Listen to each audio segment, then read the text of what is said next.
देखो भोले बाबा के आराधना हम सब करते, भोले बाबा आशुतोष हैं, एक क्षण में रूठ जाते हैं तो एक क्षण में खुश भी हो जाते हैं।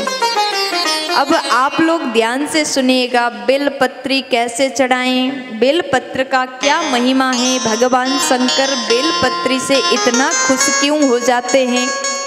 कोई भी व्यक्ति, अब यहाँ पर आप सभी को ध्यान से सुनने की आवश्यकता है, कोई भी व्यक्ति बेलपत्र का दर्शन चलते चलते कर जाता है, धोखे से भी एक बेलपत्री लेकर के भगवान शंकर के ऊपर चढ़ा देता है, अगर धोखे से भी अनजान में भी अनजाने में भी चढ़ा जाता है तो जितना पुण्य मिलता है उसका कोई वर्णन ही नहीं है।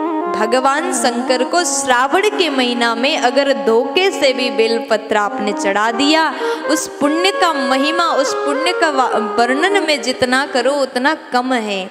ये तो महापुण्य आपको मिल जाएगा महाराज। इसलिए धोखे से क्यों, आप तो जानबूझ करके ही बेलपत्र चढ़ाइए। आपके मंदिर के शिवालय में जाएं, शंकर जी के ऊपर रोज बेलपत्र चढ़ाएं, इससे ज्यादा महापुण्य कुछ और हो ही नहीं सकता। मौका हमें मिला है तो आप जरूर ये कार्य करें। और बेलपत्र की महिमा तो बहुत बड़ी है, जितना वर्णन किया जाए उतना कम है।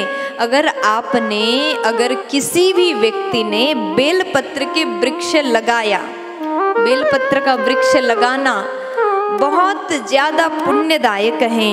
अगर व्यक्ति एक बेलपत्र के वृक्ष का रोपण करता है, एक बेलपत्र का वृक्ष लगाता है, तो ये फल तो अगर आप सुन लोगे तो आनंद हो जाएगा, जीवन में आनंद आ जाएगा। एक बेलपत्र का वृक्ष लगाने का मतलब इतना पुण्य आपको मिलेगा, करोड़ों कन्या का विवाह करने का पुण्य एक बेलपत्र का वृक्ष लगाने से मिल जाता है। कोटि कन्या, करोड़ कन्या विवाह के पुण्य मिल जाएगा। तो आप अपने जीवन में एक बार तो एक बेलपत्र का वृक्ष अवश्य लगाएं। ये पुण्य से आप चूकिए मत, पीछे मत होइए। एक बेलपत्र का वृक्ष अपने जीवन काल में अवश्य लगाइए। और बेलपत्र के वृक्ष के नीचे अगर किसी व्यक्ति ने बेलपत्र के वृक्ष के नीचे, अब कितना बड़ा वृक्ष के नीचे बैठ करके कहा, मतलब कि बड़ा ही वृक्ष होना चाहिए तभी हम बेलपत्र के वृक्ष के नीचे आराम से बैठ सकते हैं। बेलपत्र के वृक्ष के नीचे अगर एक ब्राह्मण को बिठा करके आपने भोजन करा दिया, ब्राह्मण को भोजन कराओ तो 10,000 ब्राह्मण को भोजन कराने का पुण्य मिल जाएगा। सुन करके दिल गदगद हो गया। यहाँ जितने वक्त बैठे हैं ये उपाय, ये कार्य अवश्य करो, क्योंकि इतनी सरलता शंकर जी पर है जिसका कोई वर्णन ही नहीं। भगवान शंकर का सेवा अत्यंत सरल है। और श्रावण के महीना में आपने एक ब्राह्मण को भी भोजन करा दिया तो भगवान शंकर इतने खुश हो जाएंगे। बेलपत्र के छांव में, बेलपत्र के नीचे बैठ करके आप एक ब्राह्मण को भोजन कराओगे, पुण्य मिल जाएगा 10,000 ब्राह्मण को खिलाने का। क्या पता हम 10,000 ब्राह्मण को कभी भोजन करा पाएंगे या नहीं पाएंगे, सोच लीजिए।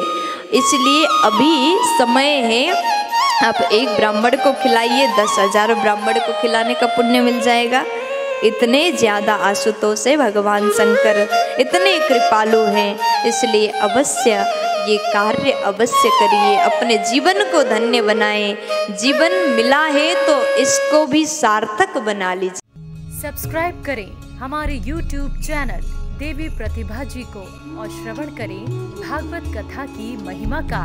साथ ही बेल आइकन को दबाना ना भूलें।